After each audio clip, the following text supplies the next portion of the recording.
بسم الله. السلام عليكم ورحمة الله وبركاته. برنامجkan waxaan kaga waramaynaa axaadiista ku saabsan camalada sababa galitaanka jannada. Camalka labaadeen ka waramaynaa sunnayaashu waxay sababaan galitaanka jannada. Sunnayaasha waxa la yiraahdaa waa acmaasha wanaagsan ee dheeraadka ka ah waajibaadka uu Alle ina amray. Sunnayaashu way badan yihiin, waxaa ka mid ah dikriga, sadaqada, quraan akhriska, soomka, jihaadka iyo camal kastoo la sunneeyey oo ahayn waajibaadka uu Alle ina amray. Salaadaha sunnaha waa ta ugu muhiimsan uguna fadliga badan.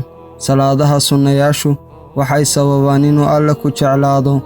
Alle xadiis al-qudsi waxa uu ku yidhi: wamaa yazaalu cabdii yataqarrabu ilaya binnawaafil xataa uxibbah.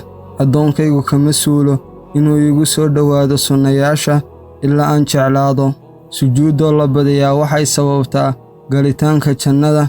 Nebigu inoo caddaynaya calayhi salaatu wasalaam waxa uu yidhi, Macdaan waxa uu yidhi, waxaan la kulmay Thawbaan, waxaan ku yidhi ii sheeg camal aan sameeyo oo Alle jannada iigu geliyo.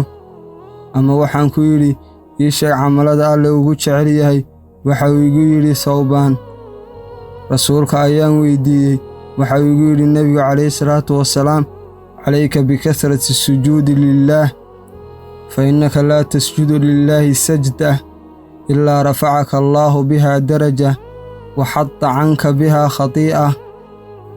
Nebigu waxa uu yidhi sujuudda badi, maxaa yeelay sujuuddaad Alle u sujuudid darajo ayuu Alle kor kuugu qaadi, dembigaagana uu dhaafi.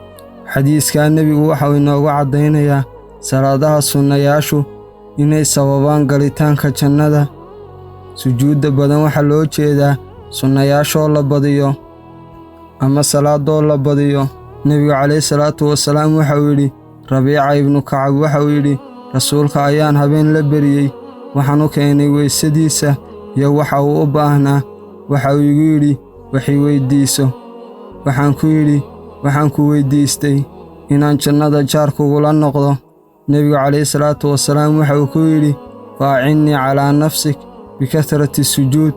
Salaatu wasalaam waxa uu ku yidhi, sujuudda badso.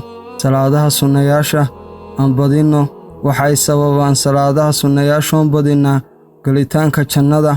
Xadiisyadan waxaan ka faa'iidaynaa in sunnayaasha uu Alle inagu jeclaanayo. Sunnayaashoo la badiyo waxaa laga helaa dembi dhaaf iyo in lagaaga masaxo dembiyadaada. Aan badinno salaadaha sunnayaashu.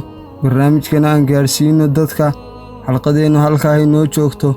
wa sala allaahu wasallam calaa nabiyina Muxamed sala allaahu calayhi wasallam.